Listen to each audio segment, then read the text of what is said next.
Sinterklaas, aangekomen in Venray. Reclamemast A73 irriteert PP2. Het is vandaag 19 november, dit is het Pelemaasjournaal. De politie gaat de komende periode extra controleren op het kruispunt Noordsingel-Overloonseweg in Venray. Daar zijn vorig jaar, na het in gebruik nemen van de nieuwe Overloonseweg, inrijverboden geplaatst. Vanaf de Noordsingel mogen automobilisten sindsdien niet meer de Overloonseweg inrijden. Maar dat verbod wordt volgens wijkbewoners en politie door veel weggebruikers genegeerd. Volgens de politie in Venray kan het gevaarlijke situaties opleveren. Daarom gaat ze er de komende periode extra controleren. Sinterklaas is gisteren aangekomen in Venray.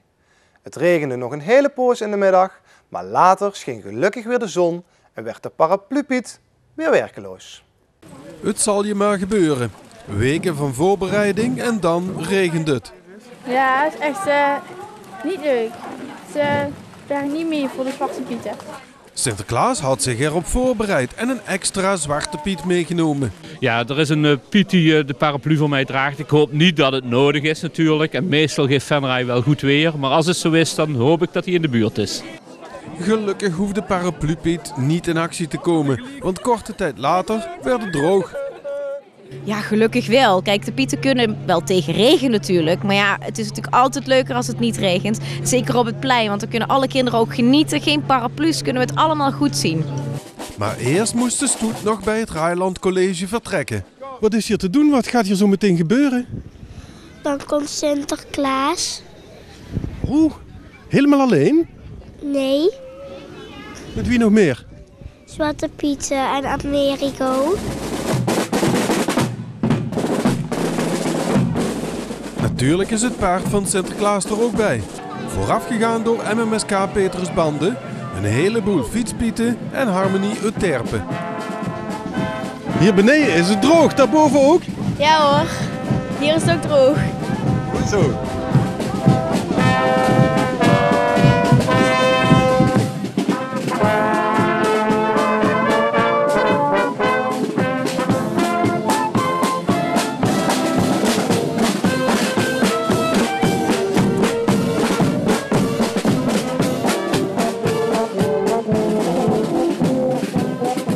Vertel eens even, wat is hier te doen? Sinterklaas en de Pieten. Heb jij ze al gezien? Wat hè? Heb jij ze al gezien? Nee. Jij staat zo hard te zwaaien, wie komt eraan? Sinterklaas. Kun jij hem al zien? Ja.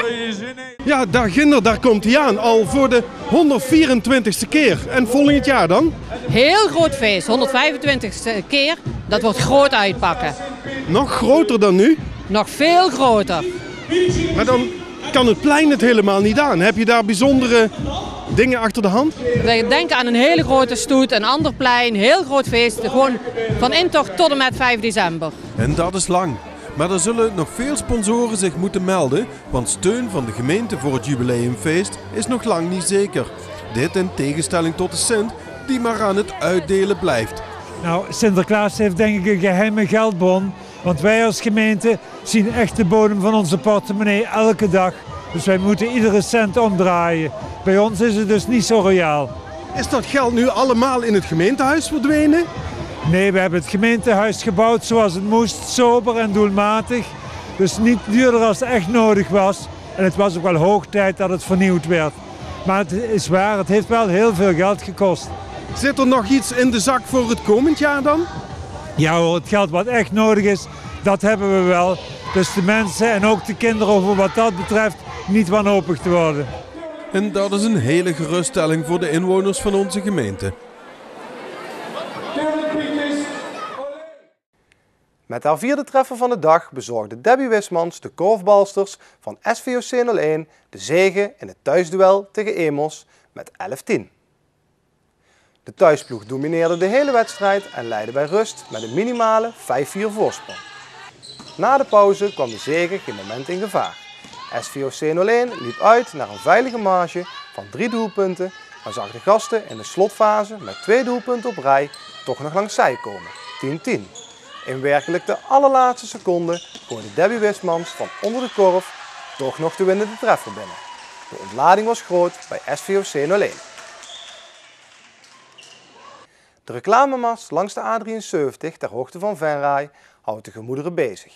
In het voorjaar van dit jaar werd de mast voor het eerst in gebruik genomen. Maar sinds enkele weken is er ook een beeldscherm geplaatst om reclame weer te geven.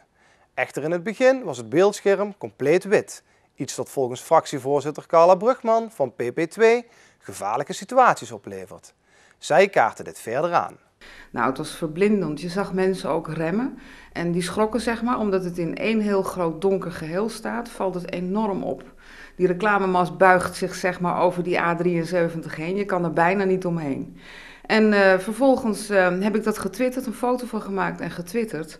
En in de raad gemeld, bij de begrotingsbehandeling. Ja, daar werd wat lacherig over gedaan en eigenlijk helemaal niks mee gedaan. Ik werd gewoon niet serieus genomen. En daarna is het door iemand anders nog een keer gefotografeerd, een week later. En ook getwitterd. En toen zag ik dat. En toen dacht ik, ja, nu is de maat vol. Toen heb ik het geretweet en gereageerd. En vervolgens heeft het regionaal overlegorgaan, heeft het Verkeersveiligheid Limburg, heeft dat opgepakt en aangekaart. Ik neem aan bij Rijkswaterstaat. En gelukkig is dat nu in ieder geval een stuk beter. Maar het blijft een opdringerige mast. PP2 was het al sinds de verandering van het bestemmingsplan niet eens met het plaatsen van deze mast. De oppositiepartij vond dat de gemeente Venray een te hoog bedrag moest betalen om reclame te kunnen maken op deze mast. Zij zagen er geen meerwaarde in. PP2 ziet de mast dan ook nog steeds het liefst verdwijnen. Het mooiste zou zijn als hij gewoon weer weggaat. Ik denk niet dat het gaat lukken, want de meerderheid van de raad was er wel voor. Maar het blijft een doorn in het oog. En als ik er langs rijd, erger ik me er elke keer weer aan. Ik bedoel, we hebben ons mond vol met ons allen over, als het gaat over windmolens en dat soort zaken. Dan hebben we het over horizonvervuiling. Nou, als er iets horizonvervuilend is, dan is dit het wel. Tot zover dit PLMA-journaal.